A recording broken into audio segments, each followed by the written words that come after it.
Hi, and welcome to Manifold Solutions Podcast. I'm recording this in a Nordic city of Oulu during the few hours that the sun is actually up. This podcast episode is special because I'm not interviewing a mathematician, but I'm interviewing Ashley Ruba, who is a PhD in developmental psychology and then became an entrepreneur and is now transplanting academics into industrial careers. She is the founder of After Academia. I'm looking forward to present you Ashley Ruba. Without further ado, let's jump into the podcast. Okay. So, hello, Ashley, and Hey. welcome to Manifold Solutions Podcast. I'm really excited about this opportunity.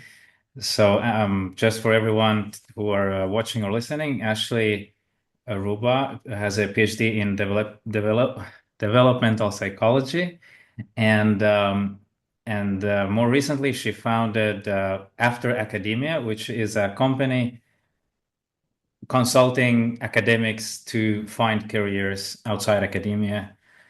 And there's like a long story that you have behind it. And so I'm Mhm. curious to hear that. Um, Maybe first, let's start with what's your mission today and what's the business Yeah. you're Oh, doing? Yeah. mission. Yeah, that's a good question. I think my mission in general is to help people uh like through difficult moments in their life, like in a personal development capacity. So I really like helping people in this case, like with my business, finding jobs that are better aligned with what they want out of life and where they can ultimately have the time and the money and the mental space to, you know, do things for fun and live their lives, because life is short. And so that is the focus of my business right now, but it's kind of ever growing and evolving, and I see it, branching off into related directions in the future as well. Hmm. And you started off, as I just mentioned, with a PhD, and you were all in for an academic career, trying to become a professor. Hmm. Um, and you did actually pretty well. In fact, your CV is quite impressive, Oh, thank you. both before and after. Like Hmm. you had multiple awards, good positions, many grants, Hmm. and Hmm. afterwards, you also worked in very respected companies, and we can talk about that a bit later. So, what, well, I guess first let's start with your PhD environment. Like, what was it like back then? Yeah. So I did my PhD in the University of Washington in Seattle in the United States. And my advisor was great. So I, in general, had like a pretty good experience. That's what I tell people when they're considering a PhD program is that your advisor, for better or worse, is the decider on how bearable this experience is for you. And so in my case, my advisor is Betty Repicoli. She was fantastic. I was the only student in her lab, really the only person in her lab for the majority of the time that I was there. So that was a little bit difficult because I was essentially the lab manager and a grad student at the same time. But the psychology department has a bunch of different areas. They were pretty siloed. So, like, developmental didn't necessarily talk to like social or clinical all that much. But I had I would say, a pretty good experience overall, as much as you can going through a PhD program, which is really demanding and I think challenges. I came in, I would say I lacked a bit of humility when I came in, and I thought I like knew a lot. And then became pretty clear like during my third year when I was preparing for my qualifying exams and was reading in the literature that I didn't really know Right. anything.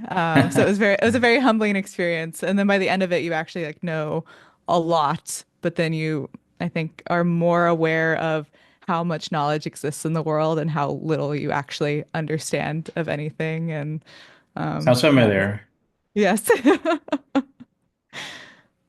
It's interesting that you mentioned the advisor. I also tell people often that the advisor matters more than the topic. It's Yes. more important to pick a good advisor than a like you think a good topic. Usually you don't really know at the start which topic really will Hmm. be interesting or Yeah.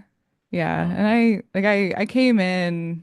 When I was doing my undergrad, did my undergraduate honors thesis, I got really interested in infant emotion development specifically. So how babies understand other people's emotions, how they learn about other people's emotions.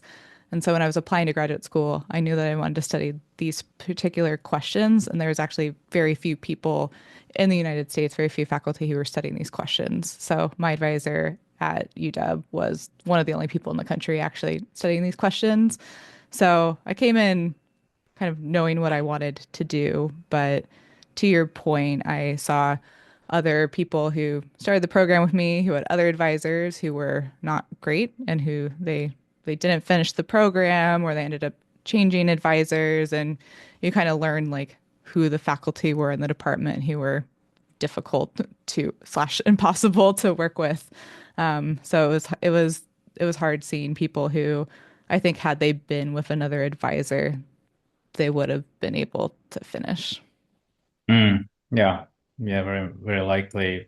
It has a big influence. Hmm. I have a 1 year and 1 month old baby at home, so Oh, that yay. actually that topic is kind of interesting to me right now. Yeah, that's a good, Watching, you yeah. know, Are they the walking yet? yeah, yeah, Okay, cool. he actually started walking very early. Yeah, It was I think 10 months when he already yeah, stood up and yeah. was walking around, and Nice. yeah, it's a lot of energy goes into just motoric skills. Oh, for sure. But now, the last 2 months, I think you can clearly see emotional stuff coming up, Hmm. laughter, sadness. Already, Hmm. he doesn't only cry when he is hurt or hungry, like in the beginning. Now he can already cry if something went wrong, didn't Yeah, happen the way he expected, and that's yeah. really really interesting to watch, and probably very interesting to study in a scientific setting.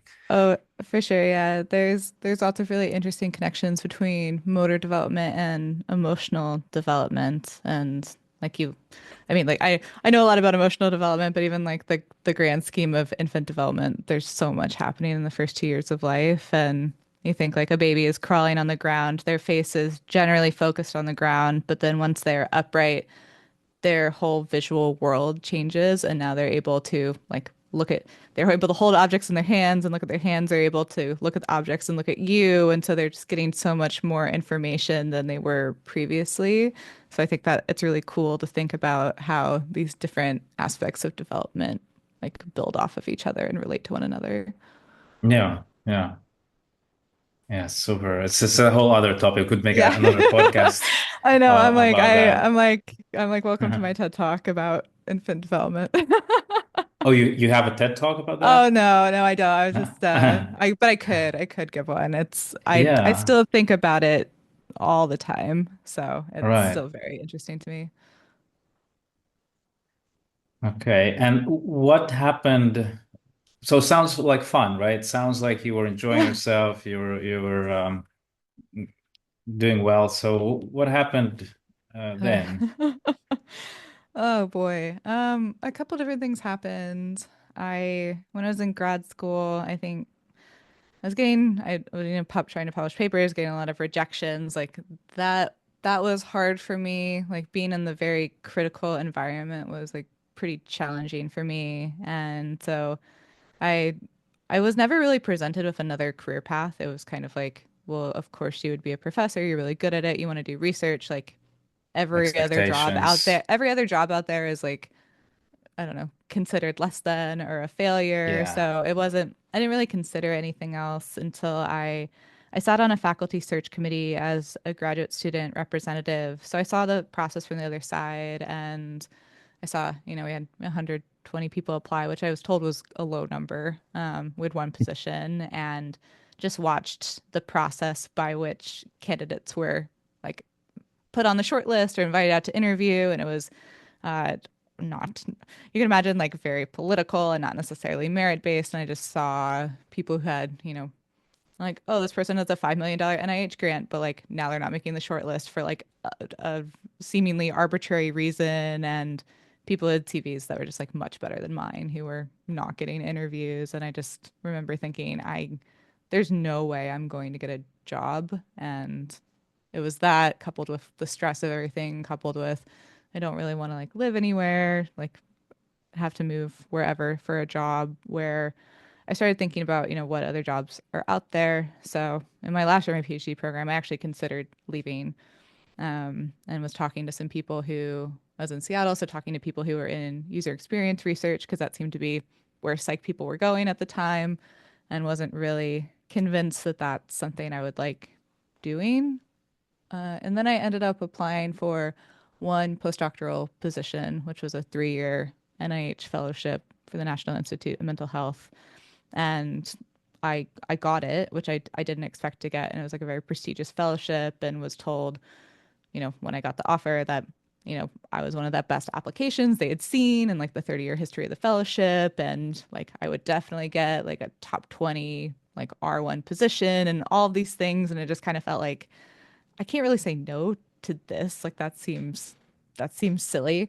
So I took it and I moved from Seattle to Madison, Wisconsin. And that was about 6 months before the pandemic happened. And so I was piloting my first study when COVID shut down my university, and I watched the job market collapse. And fast forward to year 3, I could have continued staying. Like my advisor was, I'd applied for some more grants. Like my advisor had money. I could have continued for a 4th or a 5th year, but at that point, I was just kind of feeling very done with being a, being Mm. 30 and making 50 grand a year and not having a job and still needing to move wherever. And just I don't know, I think my mental health at that point was not great. And I would, I'd publish a paper, I'd win a grant, and I would just look at it and feel like absolutely nothing. Like, Mhm. what is this? What's the Mhm. point? Like, this doesn't matter Right. anymore. So I just hit Right. this point of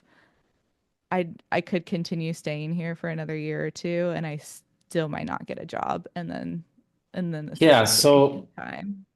all that, plus the fact that academic work usually is not very useful. Like, Yeah. as I'm coming from pure mathematics, it's Oh like yeah, for sure. way far removed from Yeah. you are working with actual human beings, studying actual human beings, which is much Yeah. closer to reality, but still academic work is not focused on helping people's life immediately. It's focused on building abstract theories and Mhm. all that. And the salary is low, and you have to move, and Mhm. you study for years. Why do people put up with that Yeah. still? So my Yeah. friend coined that this is like a Stockholm syndrome. I've heard this, yeah. What do you think about that? I mean, I think there's some amount of it. I mean, I've also heard it described as, I mean, it's not a cult, but I've also heard that comparison as well, where I mean, I think part of it is like I genuinely loved my research area. It was very interesting to me. It's still very interesting to me. Sometimes I think about going and like finishing review papers that I kind of Mm. started because like that's how much I'm still like very interested in this field. So there's that. And then there's kind of also the knowledge that you can't really do this research anywhere else. And so Mhm. when you've created this research program, it's become like part of your identity. And for me, I truly believe that I would not be happy doing anything else but studying this one specific topic. And that is Right. kind of, and I just want to say like you're not like brainwashed, but like that's Mm. kind of the message that you receive from faculty where they're like, I love my job. It's the best job. Like this is the morally superior job. This is the intellectually superior job. And like if you leave, like why would you leave? Like why would you want to Right. do anything else? And so I think that's why people put up with it because they genuinely love it. And then they've also been given this message that everything else is going to be very unsatisfying. And so, of course, you're like following your passion, but then at some point, like you can only do that for so long before like getting underpaid and overworked before mental health wise, you just can't do that anymore. I want to ask more about that in a moment, but first I want to hear that part of your journey where you were transitioning, so you were applying outside. Hmm. That must have been scary. And given all this, or how did you feel about it? Were you excited or scared or um, I was at that point, I was so burnt out and like also burnt. I had just felt very burned by academia. Felt very angry that I just seen a lot of, I'd say like questionable behavior by faculty members and had become kind mm, of like jaded to this system where everyone was just like complicit in perpetuating these systemic problems. And so I wanted out. I started applying for jobs. I did like a lot of things wrong in my job search, but I got my first job offer within a few months after applying, which was for an entry-level UX research position that I was immediately making twice as much money as I was making in my postdoc, wow. um, for doing like a fraction of the responsibilities, which was very that was challenging for me. And I mean, we can talk about this later. I've had many jobs over the past 2 years and trying to figure out like what I actually like doing for work and want to do for work. But I would say it was less scared and more just like resolved of this career path is not working for me. I don't know what is going to work for me, but it's not this. And like, there is a job out there. There's something out there that I will like better than this. I just don't know what it is. So it didn't really seem like an option to stay versus leave. And it felt like more lonely than anything, which is why I started posting on Twitter, X now. Mhm. Because I just felt very alone in this process. And that's how you started your business, right? People saw your messages and started asking you about it. Yeah. Yeah, I was active on Twitter initially for when it was still academic Twitter before Elon Musk bought it and did whatever he's done to it. But yeah, I had lurked on academic Twitter for a while and I posted a thread about like I'm leaving academia, here's why, and that thread went viral. And then after that, people started asking me for help because no one at that point, no one was really talking about like there was Quit Lit, like people posted about why they were leaving, but for me, when I had been talking to people in my last year, my PhD program, the folks I had talked to who had moved on, they didn't necessarily seem like really happy that they had left. There was like a lot of sadness, like, oh, I like would have stayed in academia, but I couldn't find a job. And It's so considered then a yeah. failure, right? Yeah.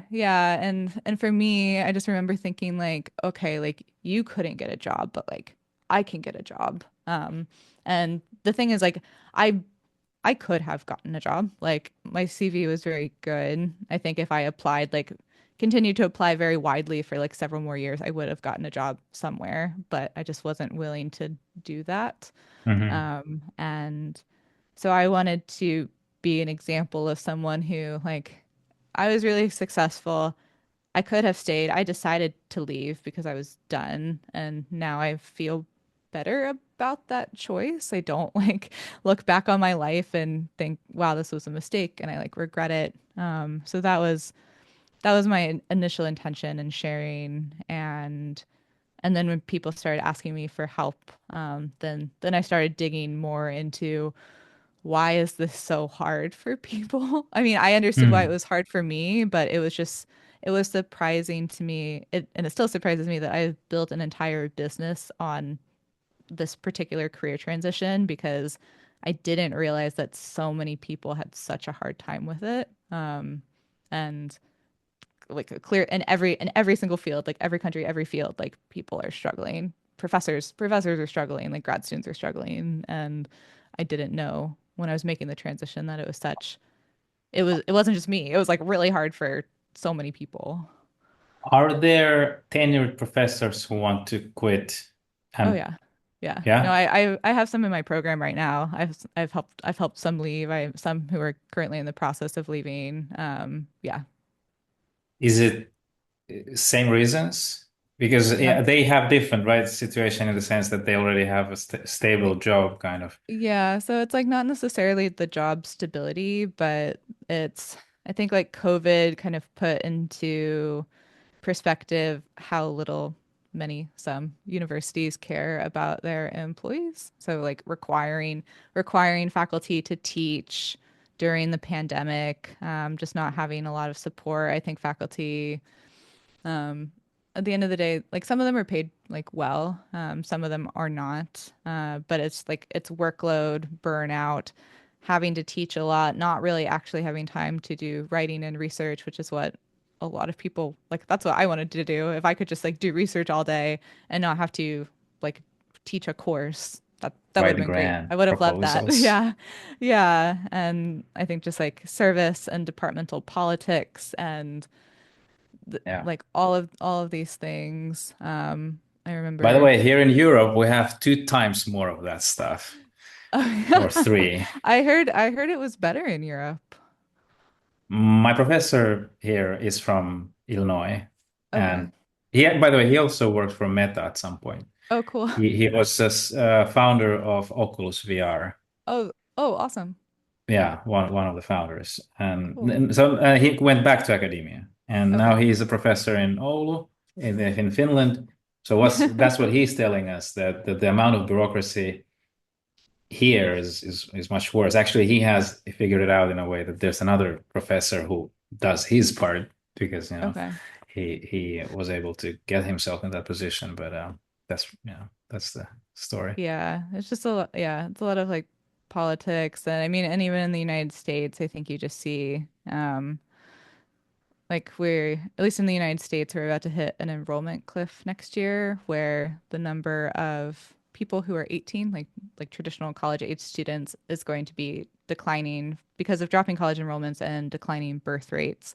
And so, with fewer people enrolling in college, that decreases tuition, that decreases budgets, and you've already Mm. seen like universities close, you've seen entire departments just close. And so then Wow. you have, Yeah. and like 20 tenured faculty who are suddenly out of a job, and it's not really the situation in which you can just apply immediately to another university and like get a job over there. So it's like a lot of faculty are being like put out into the workforce again after thinking they had a guaranteed job for life, and now they're in the same position as like everyone else who's been hit by layoffs where they're but now they have to change careers, and I can't even Mm. imagine being like put in that position. And so I think we're going to see, unfortunately, a lot more of that over the next few years as universities Mm. deal with the fact that at least in the United States, like people are really questioning the value of a college degree because it is so expensive. And it's like you you don't necessarily need that degree for a well-paying job. Yeah, things are changing so Mhm. fast, like Yeah. with social media, with AI, with the you can make money nowadays in ways Hmm. that were not even imaginable.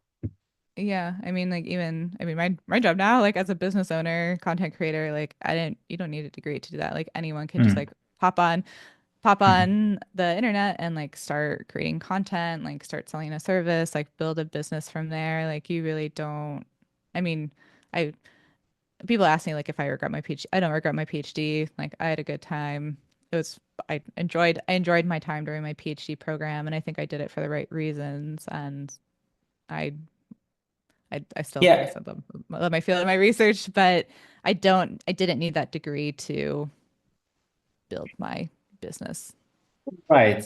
So I think this like PhD, you shouldn't be doing it just because it's a degree. You Hmm. could only do it because you're passionate about the topic, you're very interested about it. You like you said, love it. Otherwise, I think it's the wrong career choice because it's always risky and unstable. Is Do you find that people who transition to industry find first of all, on one hand, the solutions to these problems, is it really more stable? Is it really, um, gives those things that people are missing? And on the other hand, are there positive surprises or negative surprises? But like, for example, this you said that people are afraid they'll never be satisfied outside academia because they're not going to be able to do their favorite research. Are they positively surprised? What kind of experiences you've been witnessing during your... Yeah, I mean, for me and for others, I think, the first job, it's never like the last job that you're going to have. And I've seen statistics where it's people, the average person changes jobs 12 times in their life, have like 12 different jobs. And so it's like pretty normal to kind of try new things and figure out what you like and don't like and move on from there. I would say that I am still, almost 3 years out figuring out what I like doing for work. And so I think other people kind of figure it out more quickly. But for me, I realized about a year ago that I'm autistic and ADHD, and like that's kind of put into perspective why a standard 9 to 5 is challenging for me. And then when I found like running a business that like fit a lot better with my my brain and the things that I like, and that's what I found that helped me. That took me a few years of trial and error to figure it out. I think what other people realize, and what I've realized is you don't, if you're working a 9 to 5 job, you don't take work home at the end of the day generally. So you Mm. close your computer at 5, and then it's much more compartmentalized where like you're going and you're working and then you're going home, and that's separate. So people find that having just more mental space and more energy is really alleviating. I think also just having, most of the time you will be making more money outside of academia. And so having more money, not having to worry about money, also alleviates a lot of stress. And so I don't know, even with my first job where I was like, this isn't really like super interesting to me, but at the same time, I'm making 100 grand a year. So sure, I'll do this job that's like not that interesting. I'm making a lot of money doing it. And so I think a lot of PhDs view their work as a calling as opposed to just a job, and that makes this process a bit hard. But I think some people appreciate having more of a separation between their work and everything else in their life. To the first part of your question, is it more stable? I think it's important to remember like every job outside of being a professor is a non-academic job. So like yes, there are, if you are laid off, you can find another job pretty, like it may not be in the exact same field. It depends on like the state of that field, but it is much easier to apply for any number of jobs and to find something where you can make money Mm. outside of academia. So in that case, like there's really no such thing as like job stability. I mean, even in academia, like I said, you have tenured professors who are getting laid off with budget cuts. Right. And I don't know. For me, like running a business, it's like I don't have to worry about getting laid off. And so that's what I like about that as well. But I have met very few people over the past 3 years who've told me they regretted leaving academia. If Okay. anything, people told me like if I knew it would be this much better, I would have left sooner. Okay. Okay. Yeah, that's incredible. It's interesting to know. Now you said you wouldn't need a degree to run. By the way, now you're running your business full time, right? Yeah, I am. And meanwhile, you were at Meta and Arthrex. Yeah. I was at Bold Insight, which is a small consulting firm. Then I moved to Meta, working in Reality Labs for a year, and then I moved to Arthrex, which is a medical device company, for like a little less than a year. Yeah. You describe your journey at Meta to some degree in the other podcast with graduate school sucks, I think. Yeah. So people can check it out there. We can also touch on it if if it comes up. But I wanted to ask about this. You said that you wouldn't need a degree to run run like a online business, but on the other hand, you are using your experience Hmm. in a Yep. full way, basically, to run the type of businesses you're running. So how, I guess the interesting question for PhDs out there is how can they use their education to, in their new jobs and their new Hmm. businesses. And I guess usually it's very surprising how it turns out to be, right? Oh, for Um, sure. Yeah. And I think, people ask, I mean, and I asked, I've Googled like what can I do with a PhD in developmental psychology? And the mhm. list of options is pretty narrow. There's a handful of jobs that require a PhD in developmental psych. Most jobs don't actually require that degree. But the thing that is more important than, the letters or the degree is the skills that you've learned along the way. And this goes back to what you were saying. And there's an entrepreneurial spirit that I think every PhD has, where you are going in and you are trying things and you are failing a lot. And you're failing and failing and failing. And you're doing this for 5+ years.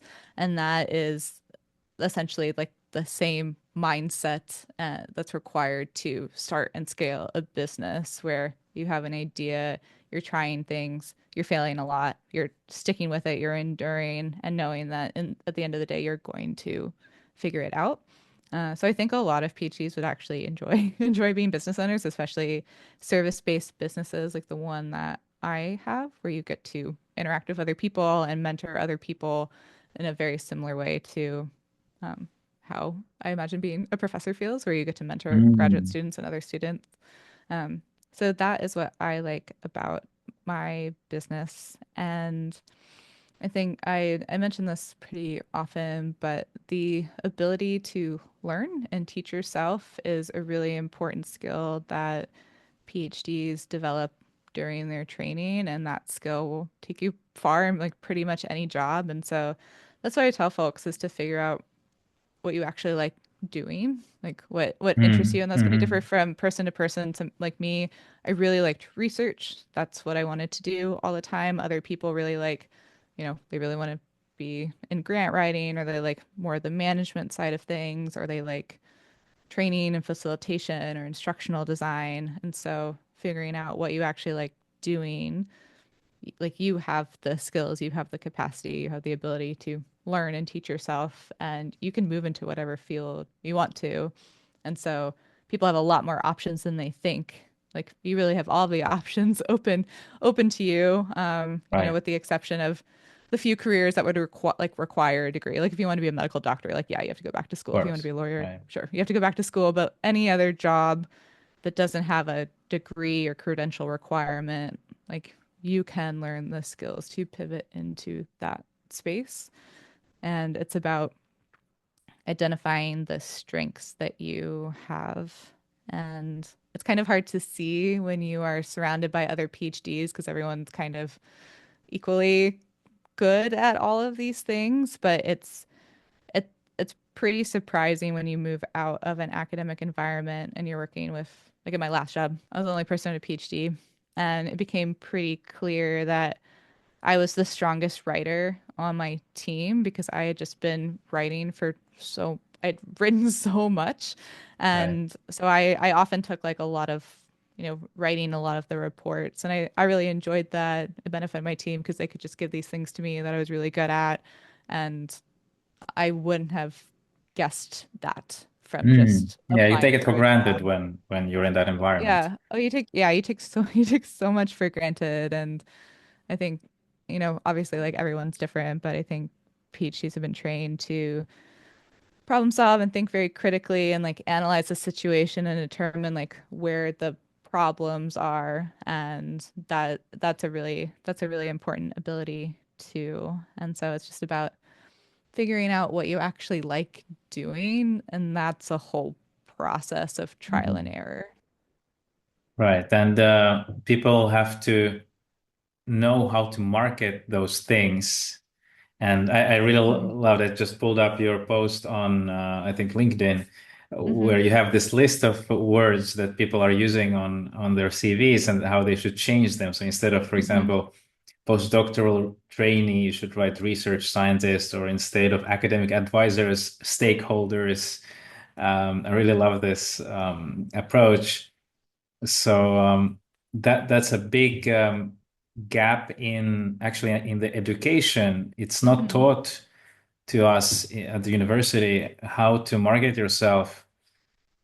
Not not that even simple things like, for example, in my mathematics education, I like went very deep into many topics without ever knowing that they are actually applied Hmm. in engineering or robotics or all over the place. The mathematicians just taught us the pure theory, and they probably Yeah. don't even know themselves that these things can be used in many different, and don't care about that at all.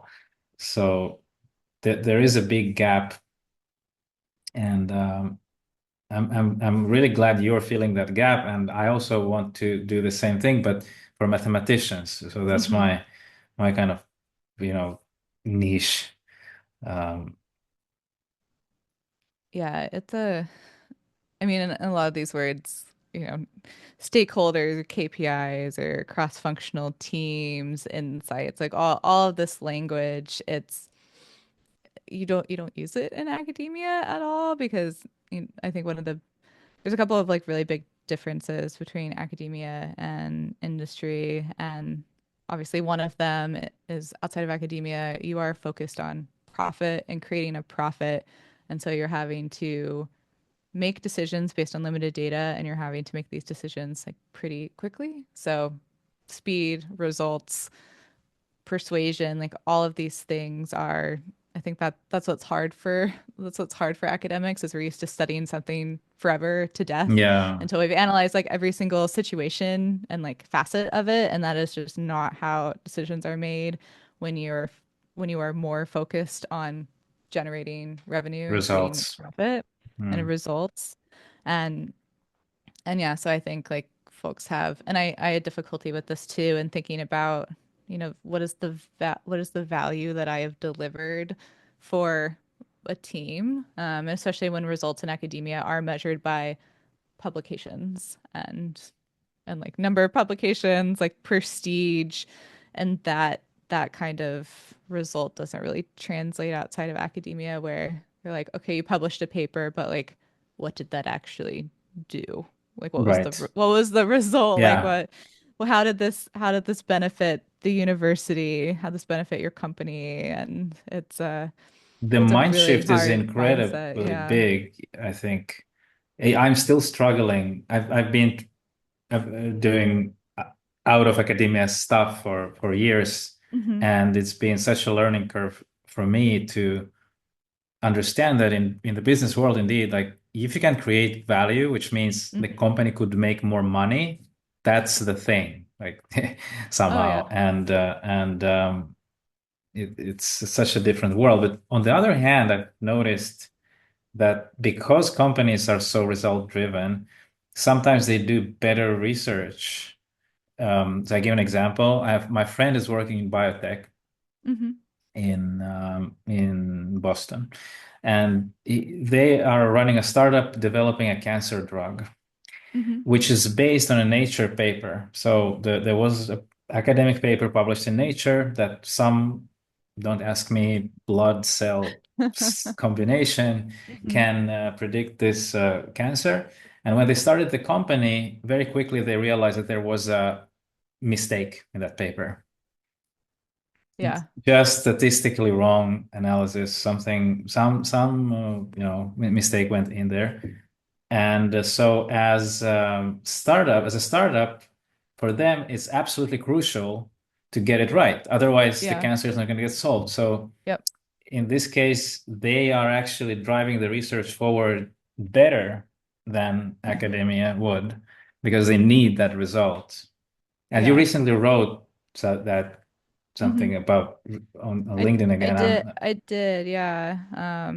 Yeah, it was this. I feel like Nature Careers sometimes writes headlines and articles just to like troll you and like get a Yeah, response. But there's, yeah, this one where it was the way they had framed it was 50% of researchers leave science within Right. a decade, and what they really meant like they stop publishing, and that I resonate with what you just said because it's in my in academia, you're so focused on like, well, if I don't, at least in psychology, if I don't get statistically significant findings, I can't publish this paper. And so there was, especially in psychology, a huge replication crisis where people were digging Mhm. into stats and papers. And you look at early developmental psych papers, from decades ago, and you see like, I would say very questionable like statistical practices, like super small sample sizes. And I'm like, I don't know that this will replicate. Like, and Mm. and some of it hasn't. But that Hey. was, but as long as you look at the paper, like I don't know, the paper is like what matters. But yeah, like what you said, outside of academia, it's like I've done studies where the findings did not come out how we hypothesized, and that was fine. Like I made a slide deck, I presented the findings, and like, okay, this is what users wanted. This is what I recommend we do moving forward. And people are like, okay, great, cool. And then that's it. Like that's it. I don't have to go through years of peer review. There was no I think what surprised me was given that I'd be presenting this to designers or engineers or product managers, and they wouldn't necessarily like question my statistics or like dig into like why did you design it this way. There wasn't like in academia you're presenting to other researchers, so your work is just like torn apart all the time.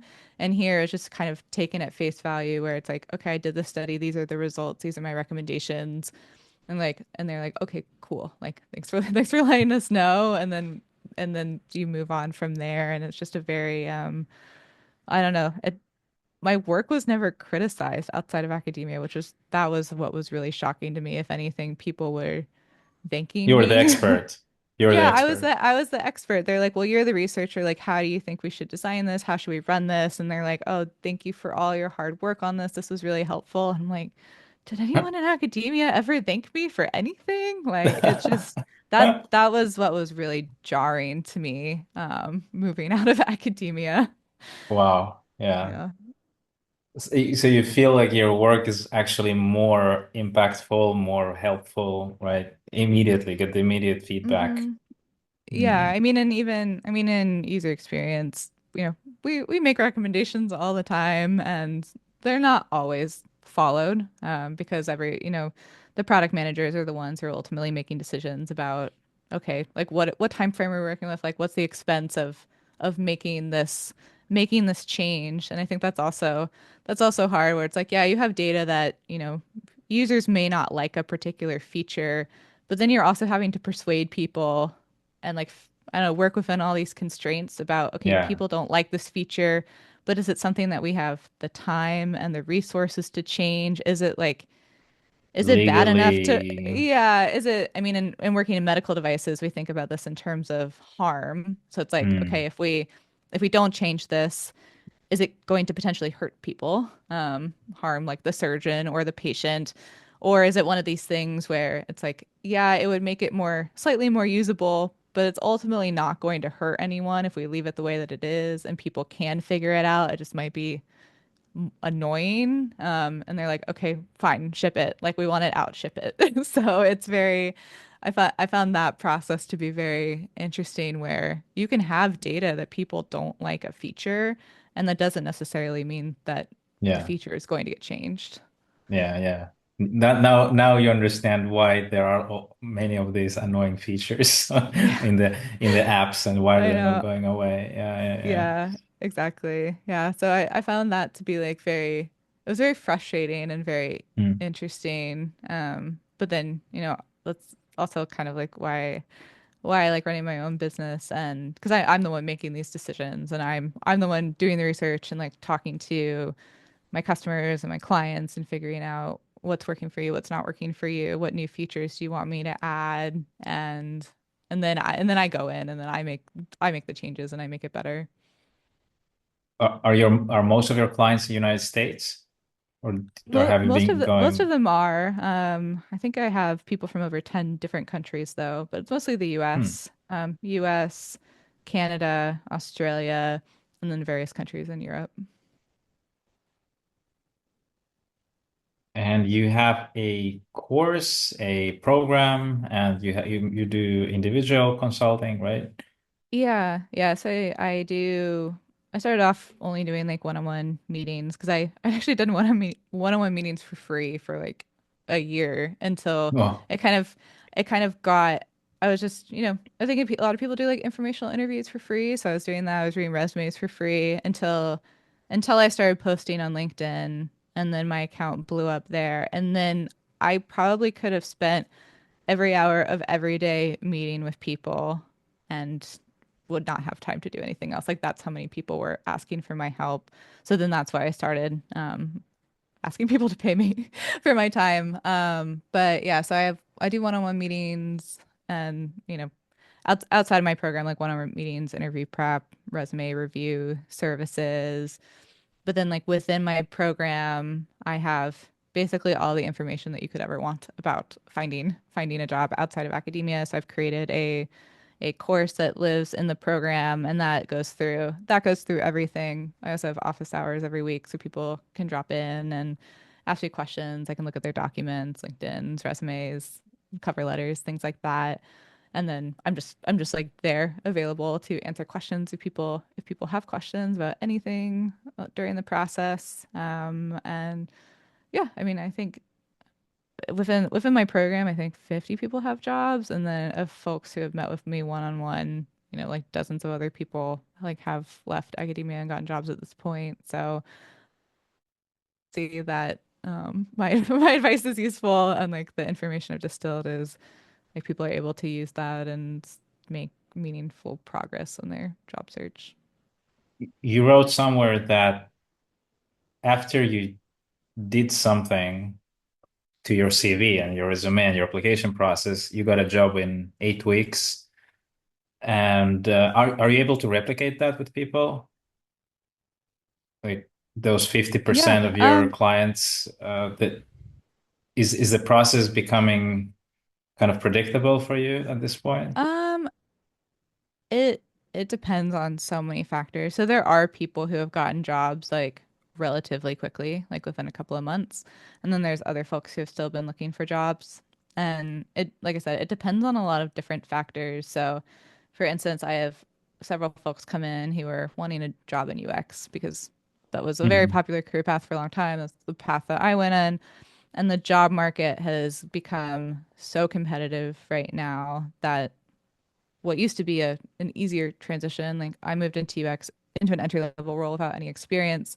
Um, it's just you have to have product development experience, which almost every PhD does not have. So I've seen folks in my program be successful if they've volunteered or done some freelancing for a bit to actually get UX experience. But otherwise, if you're just like submitting applications to UX positions, that it is going to take longer than if you were targeting another career path. So that's part of it. It depends what career you ultimately want to go into, and it depends what skills you have presently. So I know a few folks, not in my program, but other people who, history or like German PhDs who ended up moving into software engineering because they just kind of assessed the market and they're like, I think I just would rather be a software engineer. So they took a coding boot camp, and that is obviously going to take a lot more time than, if someone came to me with a chemical engineering PhD and they had already done like Python coding, they already like understood like software engineering or data science, and then they were making that career transition, that would be so much easier for them because they already had that skill. So there's so many factors. And then another factor is just how much time people have to devote to their job search. So I have, I mentioned before some tenured faculty in my program, and so they're trying to navigate this around like teaching classes and grading and all this stuff. So they may only have a couple hours a week to really think about their job search and network and create a resume and all of this stuff. And then I have other folks who this is kind of their full-time job is like finding another Mhm. job. Like they're not doing anything Mhm. else right now. So they are able to just put in a lot more time. And so there's all of these different factors that play a role in how long it takes someone to find a job. But people have, like I said, they some people have had success in like a few months. Other people it's taken a bit longer. And then some people have gone through the process and ended up, I've had a few grad students where they're like, I ended up taking a postdoc. They're like, I still want to leave academia, but like this postdoc is a good stepping stone to get to where I want. And I'm like, I still consider that a win because they at least often, if we have a big goal of I want to be like a manager at a tech company, you're not going to be able to do that right at academia. So you're going to have to Mhm. think of like, okay, if that's my 5, 10 year goal, what are the steps that I need to take in order to get there? So that's also something I encourage people to think about, like as they're going through this process. Super important. They do ask you in the interviews what is your 5, 10 year goal, and if you don't have anything to answer, you're toast. Yeah, Um, which is hard. I mean, I think about this for me, and I still don't know. yeah, I of mean, course. Nobody it was knows. only like, yeah. I mean, it was only a few months ago where I thought, like I said, I've struggled to figure out what I really like doing for work. And a few months ago, I was like, what if I became like a writer and like wanted to publish books and move into more like thought leadership on whatever topic is like interesting to me. So that's something I've been exploring a bit more now. But I don't know, I think that's the thing about academia is it's like it's a very linear career path. You're a grad student, then you're a postdoc, and then you're assistant professor, and then you have tenure, and then you're doing the same thing forever. And there's not really a whole lot of personal exploration going on. But when you leave, it's a little bit overwhelming because you can kind of do anything. And so it's a lot of trial and error to figure out what you actually like doing. But that's also, I think, like the interesting and exciting part is you realize, at least I did, how many things I actually like doing. And then I have to stop myself from being like, oh man, that'd be really cool to go get like a PhD in like English or creative writing or something. And I'm like, we're not going there. Right. Yeah, I know. But I have, I, I yeah. actually did, a- after my PhD, I did a master's degree in cognitive science, which is why, by the way, I'm a little Oh, bit familiar with developmental psychology. okay, cool. I think Piaget thought that children were colorblind because they learned words later than other Hmm. words. It Yeah. crossed my mind when you were speaking about the replication crisis. This is the kind of stuff that is very, um, Yeah, I know a bit about I had a really good friend who's now faculty of color science at at Rochester Institute of Technology. And so that's one of the review papers I never finished. We like wrote this huge review paper about the development of color perception. And so I that's also like a very color perception is a whole other like very, very mm, complicated topic. Also fascinating too. yeah, and there's some math there also with color spaces and Oh yeah. color Hmm.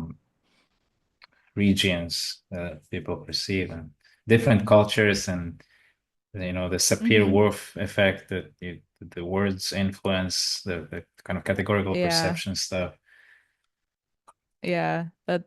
I mean, that's very similar to my like research on emotion. Like I looked at the relationship between emotion development, emotion learning, and language development. So how do the words that we learn to attach to other people's feelings, how does that influence how babies learn about other people's emotions? And what does a baby actually understand about emotions prior to learning any labels for emotions at all? So that's all still like very, very interesting, but kind of going back to what you said, it wasn't really helping anyone. Like my research wasn't really helping anyone. Yeah, And it's not, but but I it's do not the think about, point. Yeah, yeah, it's yeah. But the I whole think, point is to understand how the world works. That's the kind of curiosity driven, yeah, right? yeah, oh, for sure. And I think that, um, yeah, I do think that science does like best when you can actually like speak to the public and help people with the knowledge that you've gained. And so I do think about, if I do end up writing books in the future, which I hope I do, that I could write one on like early childhood development and write Hmm. it for a broader audience to I think more people should think more deeply about their own childhoods. I am shocked how little people have like a very in-depth understanding of how their childhood impacted them as an adult. And so these are questions that I still think about. Yeah, that'd And be amazing. yeah. I would buy that book. Yeah. Hmm. And I think this goes back to, some people when they come to me and they want to leave academia, they're like, well, I really love working on this particular research question, especially like folks in the humanities. And it's it's hard for them to separate out this like thing that they're very interested in from the thing that makes them money. And at the end of the day, it's like you can have both. Like you can continue to like learn about your field or write about your field or disseminate knowledge, and you don't have to be in academia to do that. So I mean, if I wanted to, like, I don't work with kids right now, but if I wanted to, like, I would just go volunteer. Like, I don't need that to be the thing that makes me money. I can go and I can make a really big difference in other children's lives by going and volunteering, like right Hmm. now, and that I don't have to get paid for that. Hmm. Hmm. Yeah, yeah. Combining, you can continue doing even academic research, Hmm. and there are also positions in industry where you can do research as part of your job, Hmm. Hmm. especially when you come from technical areas like mathematics or computer Yeah. science. Is a lot of research like Facebook is publishing, Google is publishing. Hmm. It's more difficult. I mean, actually, these positions are often even more prestigious than kind of professorships nowadays Hmm. because of all the AI hype and stuff. Um, but it's Yeah. yeah, Yeah. sorry. That was a nice thing about working in reality lab. Yeah, that was a nice thing about working in reality labs because it did feel I was on the R&D side of reality labs at Meta, and it felt very academic, like a lot of people just doing basic science research to develop displays or various sensors, and working with a lot of people who had PhDs as well, and thinking about how to actually like test this technology with people. So that environment was cool and like felt nice. Yeah.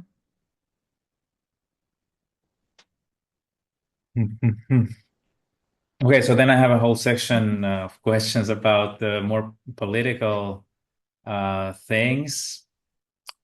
How should we develop crosstalk between academia and industry, or should we? And like, because it feels like academia doesn't teach people about the Hmm. other world, and also in I think in industry, people don't know anything about hiring academics, which is uh, the reason why they require, for example, experience, let's say in project Hmm. management or Yeah. something, which is understandable. At the same time, Hmm. they're missing out on people who have like very strong backgrounds. They don't necessarily have this precise experience, but they could very quickly learn. Hmm. Um, Yeah. Yeah. I mean, it's a good question because I'm mostly active on LinkedIn. I maybe I'll be active on X, Twitter again, but I do feel like I have one foot in each of these worlds, and it's amazing to me how few academics are on LinkedIn because they just see no benefit to being there at all. And it's yeah, I think at the end of the day, according to NSF, like 60,000 PhDs are conferred in the United States every single year for, you know, not that many like tenure track faculty positions. So most PhDs are not going to stay in academia. So there just really needs to be a big rethinking about like are do, what is the point of a PhD? Like if it's not training for an academic career, and like how can we make it more useful so that you can take these skills and go into the workforce. So doing internships during a PhD program is something that I highly recommend that PhD students do. It gives you experience, which is the thing that you'll need to get a job at the end of the day, and it also gives you more information about what kinds of careers you'll like. So that's what I recommend, but I also think there needs to be a really big shift in faculty's mindset and towards non-academic jobs, because I mentioned this before, there's a lot of kind of just negative talk about you don't say that you want to leave academia, or if you do, you're a failure, and there's no support, there's no professional development at most universities for non-academic jobs, which is why people end up looking to, people like me on social media to like help them find jobs, because their departments just aren't, and universities are not doing a good job in preparing them for careers. And so I think those are the things that ultimately need to change. But it's like all systemic change is going to be really slow. But I think you're also seeing this question being asked with, like I said, college degrees in general, like not just PhDs. Like what is the value of a bachelor's in psychology? Like what kind of career? Because you can't become a clinical psychologist with a bachelor's. Like generally you have to have a master's or a PhD to be a clinician. So it's, I don't know, it's a very interesting it's a very interesting question. But the thing that irritates me the most is how professors and admin will completely just ignore the fact that their PhD students and postdocs are not prepared to enter the workforce, even though that's where they're going to end up being. And it's just really sad when I saw a few messages on my LinkedIn today where people messaged me and they're like, I feel like my PhD was a complete waste of time, and they like regret it. And it just like breaks my heart to see people like look back at such a large portion of their life and think that I wish I hadn't done this, because it just wasn't worth anything in the end. And that's really sad. I think there is a lot of value that PhDs add to the workforce, and I wish there was just a little more of a academia and industry. Mm. Right. So academic world is changing for sure. We already spoke about the change in the United States that is happening. It's also here. University politics is undergoing tremendous changes, and it's not always for the good. Hopefully, sometimes Hmm. it is. Yeah. But is academia somehow getting? I wrote this question: is academia going extinct? I mean, it's kind of an extreme way to say it, but like more and more research is being done in companies, and Hmm. is academia kind of dying out, or is it just an illusion? Uh, I I don't think it will ever die out completely. I do think that with declining enrollments, like I said, universities and departments will close. I think there are more programs at risk of going like extinct or dying out. I think there's always going to be a place for STEM in academia, because like those basic science discoveries are, like you said, the foundation for a lot of companies, a lot of startups. But I think it's the humanities and the social sciences where there's like bigger questions about, what is the value of a history PhD if Mhm. you're not training for any kind of corporate job? There are very few academic jobs. So, like, how many people, like, unless you're independently wealthy, like, how many people can really afford to spend 5+ years of their life studying this thing because they're passionate about it, just to acquire knowledge and generate knowledge, but knowing that at the end of the day, you're not going to have a job in that field, and you're going to have to do something different, which I think is, like I said, totally totally fine. And like some people still want to do that, but it's just not, I think for folks who come from lower income backgrounds, including myself, the idea of, okay, I'm going to spend 5 years on this degree, and at the end of the day, I'm not going to have like a well-paying job. Um, it's not feasible, especially because graduate stipends are so low. Like in Seattle, I was getting 2 grand a month, and like I live in Seattle now, my rent is over 2 grand a month. Yeah, Like it's not livable. and right. and I mean, obviously, like different cities, cost of living is different, but these are I think you'll see like academia, unfortunately, kind of like going back to more of the original intent of a PhD, which was for generally like wealthier, like upper class men to go in and study and like generate knowledge and just having access to knowledge and to books in order to create more of it. That was like the original intention of a Hmm. PhD. And so I think you'll just see more of that where it's just, it's the wealthier folk who will be able to go and like spend time in these Hmm. programs. And the programs that'll remain open will be programs that have really big endowments like Harvard and Yale. And you'll see this, it's the smaller schools that will close because they just Hmm. can't maintain enrollments. So it won't die, but I think it will just continue to be more of a place for the privileged, unfortunately. Hmm. Well, here our universities are publicly funded, Yeah. and the idea is that anyone can do it. Even you get Hmm. even like subsidy, like paid Yeah. as a student a Hmm. little bit, and at the same time there are many other issues with that. But I think like as a society we need also purists, like Hmm. people who are sort of harboring this knowledge, who are like Hmm. the maintainers of this. I don't think they should be those who are wealthy Yeah. or any particular other demographic, but I think we need people who are just basically passionate, let's say, about history, because we need people who know history. Like we just need Yeah. this kind of reservoir, let's say, Yeah. of knowledge. No, I agree. And like I at the end of the day, like I believed in the ideals of academia, kind of like I don't know, the same way that I believe in the somewhat stated ideals of the United States, but like put into practice it doesn't actually like the United States isn't actually like welcoming and like as cross-cultural as they would like it to seem. And it's the same way with academia, and you see that in the folks who are leaving. It's like a lot of women and queer people and disabled folks. And I mean, and like I said, that was a big reason why I left was I couldn't do it with my mental health. As a neurodivergent person, it wasn't working for me. And so unfortunately, you see a lot of I people would who are imagine already, that yeah.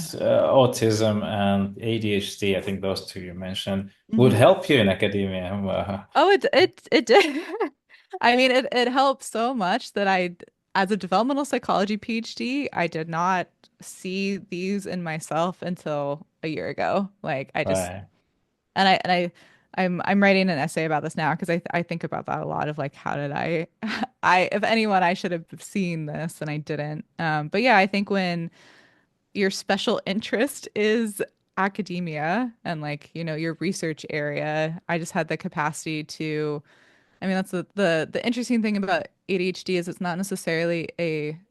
not named very well. It's not a disorder of attention. It's a difference. And so when you're actually very interested in something, you'll just hyper focus on it. And like I I could read entire books on my field in like a day and integrate all of this knowledge and was just like very, very interested in it. And that was the hardest part when I was moving to a 9 to 5, when I lost that like very deep interest in my work. I started having trouble focusing like on these tasks that I didn't find as intellectually engaging. And then that's when I started suspecting that maybe I'm ADHD because I this never happened before when I was in academia. Mhm. Mhm. Is that something you miss still from academia? Um, kind of. I mean, I think I'm currently trying to be mindful about the things that I really clearly really like doing. Like there are aspects of my business that I really enjoy. There are other aspects that I have such a hard time focusing on and kind of dread for a variety of reasons. And that's the thing with, in starting a business, especially by yourself, like you kind of have to do everything at first. And then ideally, as you scale, then you have more resources to outsource the things that you don't really like doing to other people. And so operations. I'm much more of like CEO than COO, and operations just it's somewhat interesting to me, but I would rather have someone else kind of deal with that, and then I can Totally focus on the feel the things that same. I like, yeah, which is reading and writing and thinking about ideas and developing ideas. Like if I could just do that all day, I think that would be really fun for me. And so, but again, kind of having to think 5, 10 years in the future, where do you want to be? Like what steps do you have to take now to get there? Hmm. Have you yet hired anybody in your business? Um, No, not formally. I work with some friends in their company is called Gray Wolves. So I've outsourced some work to them. So building my website, redoing my branding, and various other things that I kind of consult with them on. So it doesn't feel like I am completely alone in this, and I am able to outsource a little bit of work. But yeah, kind of thinking about I've in the process of starting my own podcast, and that would also be like the editing and all of that would be outsourced to someone else because like yeah, it's always this Yeah. question of time or money. Like I'm smart. Could I figure it out? Could I do it myself? Absolutely. Is it the best use of my time when there's so many other things that I could do and would be more interested in doing? Not really. Yeah, editing videos takes so much time. It's just It takes a lot of time. Okay. So I'm basically out of questions. Maybe I Okay. just ask you a practical thing in the Yeah. end about the job search tip type of thing. So between experience, CV, networking, what is the main obstacle usually, and what's the you know, Yeah. biggest challenge for academics? Oh boy. I would say the fundamental challenge is yourself and your mindset. That I think that if you can figure that out, that will unblock a variety of other things. So I think when people come in and thinking having these limiting beliefs of I'm a failure for leaving academia, nothing else will interest me, like all of this is too hard, like networking's too hard, I can't do this. Um, why would anyone hire me? I don't have any skills. Like all of these thoughts will sabotage every single part of your job search. So it's cultivating a growth mindset, which is very cheesy, but it is true, and really believing that this is hard. This is hard right now, but I'm a smart person and I will figure this out and I can teach myself anything. And just like truly believing that will make everything else so much easier. And then on like the practical side of things, there's two places I see folks struggling. The first is with what we were talking about before, which is just communication. So translating your academic experience into language that people outside of academia understand, understanding business terms, understanding how businesses operate, understanding why companies hire and what a hiring manager is looking for. Like all of these just like like there's just a big communication barrier because we were not taught how to communicate with people outside the ivory tower. So that's a big part. And then related to that is just networking. And so the communication, you see those issues and like resumes, LinkedIn, even interviews. But then I see a lot of folks, they'll come to me, they'll be like, I've been applying for jobs for a while. Here's my resume. What's wrong with it? And sometimes I can clearly see like issues in the resume. But often it's like resumes are the effectiveness of submitting a resume in 2024 is very low, especially when you are changing careers. Because if you think about how a recruiter or a hiring manager is going through a resume, like if you are changing careers, you are automatically not going to look as qualified on paper as someone who is not changing careers. So if you're applying for a UX research position, the least risky person to hire would be someone else who's already been a UX researcher before. If you've never done this job before and you're just relying on your transferable skills, you have to make a more compelling case as to why someone should like why you're not a high risk person to hire. And so the way to get around this is actually talking to people and forming a Mm. relationship with someone who has the potential to talk to you, to be like, oh wow, this person seems really great. They don't, check all of the boxes on the job ad, but they seem like they would be a really great and competent person to hire. And that's how you get the job in general. Mm. I've had, of all the people who've gotten jobs through my program, I would say that again, 90% of them, it's been through networking, and like a handful of people have gotten it through just submitting a resume. But the people who've done it through resumes, they were like a pretty good fit based on the job ad. And so I wouldn't say like don't submit resumes, but you should be spending most of your time networking and talking to people because that's the thing that's actually going to make a difference. And PhDs don't know that because it's not, I think when we were applying for academic jobs, it's like, oh, here's my big document. Like you are the hiring committee, you will read all of my document and Yeah. then you will make a determination based on merit or whatever, like whether you want to interview me. And that is just not how hiring works outside of academia. It's not about like the being the most qualified person. It's about being the person who's the most convincing that they would deliver the most value to an organization. And I think that's a big hurdle for PhDs to Right. get over. Value, but also a great team member. I think people are looking for Yep. someone they want to spend time with at the office Hmm. Yeah. in Yeah. So many you cases. could, yeah, you could be perfectly qualified on paper and then you can go into the interview and like come across as I don't, I don't talk to many PhDs where I think like, wow, you're coming across as like very entitled and elitist, but like you can imagine coming into an interview and like giving off those vibes, and people would be like, I don't know that I really want to work with you. Like, do you seem like a good person to work with?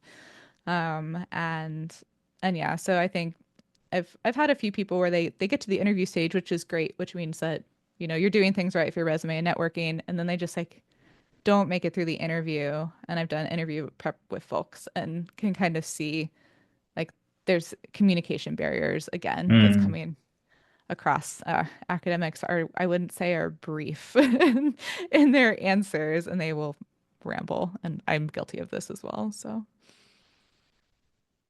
Yeah, I mean, I'm imagining mathematicians having a lot of obstacle, like trouble with this because they're used to a particular style of communication at the yeah. university, and they're very often introverted and Hmm. um, Yeah, and and I again understand this too as a autistic person who finds eye contact like a bit uncomfortable, and I think in an interview I end up like masking and kind of seeming like I am more energetic and like affective and expressive than I am by default. So I understand that it's like hard and exhausting and annoying. And I don't know. I wish there was more acceptance of different kinds of personalities, but it's it's just kind of like the world we're living in right now, unfortunately. And at the end of the day, like it or not, like job seeking is a game, and the game's kind of rigged. So you can complain about like how the game is rigged, or you can learn how to play the game. And unfortunately, those are just your options. And I think I don't know, people in academia want to believe that I don't know, their resume will clearly communicate why someone should hire them, and it's usually the interpersonal connection that makes like helps people make that decision. beautiful. I like that quote. You can complain that the game is rigged, or you can just learn to play the game anyway. Yeah, Yeah, I that's how it is in life in general, right? it is. I mean, again, like as someone who's autistic, I feel like I didn't get the rule book downloaded. Like everyone else got the rule book. I haven't quite figured out the rules yet. So I am used to playing a very like rigged game, and it's hard and it kind of sucks, but I don't know. I also I've seen so many headlines of people who are like, I've applied for 100 jobs, 500 jobs, 2,000 jobs, and I haven't gotten anywhere. And I'm like, if you've been submitting 100 applications for jobs and you haven't heard anything, it's time to take a step back and think, what am I doing wrong here? Because your strategy is not, it's not working. And like I said, that's when folks come to me when they're kind of like, I know I'm doing something wrong and I don't know what it is. And I think that's the benefit of like hiring a consultant, hiring an expert, hiring someone who can kind of more objectively look at your situation and see, okay, this is what's happening and this is why you're struggling. Yeah, the academic CV is a long list of your talks and papers and invited this and that, and it's not interesting in outside academia, right? They don't know what it means. They're strange terms and words, and you have to somehow translate it all and make a basically one-page marketing flyer about yourself, right? Yeah. And I think the concepts of sales and marketing are so foreign to academics that Absolutely. the idea of marketing yourself or selling yourself, they're just like, oh, this is weird. And if anything, I mean, in psychology, I feel like I don't know, I was kind of convinced that sales were like if someone was trying to sell something, like immediately discount them, like sales are nefarious, like all of this stuff. And then after going into being in UX, you can see that any product that, you know, like the iPhone or computer, like all of these things were built to help people, like to meet a need. And like that's why they're like any successful business has figured out how to give people something that they wanted or needed. And I think I think it is possible to run an ethical business and make money. And Right. I have helped more people in the past 2 years outside of academia than I ever helped during like the decade that I was in academia. And I think academia is not the only place where you can like do good in the world and like make an impact. Well, your work might be helpful in the future by Yeah. someone who takes it and implements something. But it's a very different game than helping people off the bat. Yeah. Okay, Ashley, thank you so much for Oh yeah, of this course. interview. Yeah. It was really nice to talk to you, and have a great coming weeks, months, and whatever. And I do want to say something else. Yeah. If you want to follow me, or look into my program or any support that I offer, my website is ashleyruba.com. You can also find me on X, LinkedIn and Instagram, and soon to be YouTube. I'm mostly on LinkedIn. And then if you want to email me, my email is hello@ashleyruba.com, and I am happy to help or direct you in the right place for resources that can help you on your job search. Yeah, I'll put those links available in the descriptions and next to this podcast everywhere it appears. So good. Okay. Awesome. Thank you You. so much, and take care. All right, you too. Bye. If you're a mathematician and you're working in academia, but you're interested in expanding your career either to consulting jobs or to fully transition to industrial careers, subscribe to my newsletter and subscribe to this channel, and let's stay in touch. Yeah, you can also write to me. All the details are in the comment section below or in the description of the video below.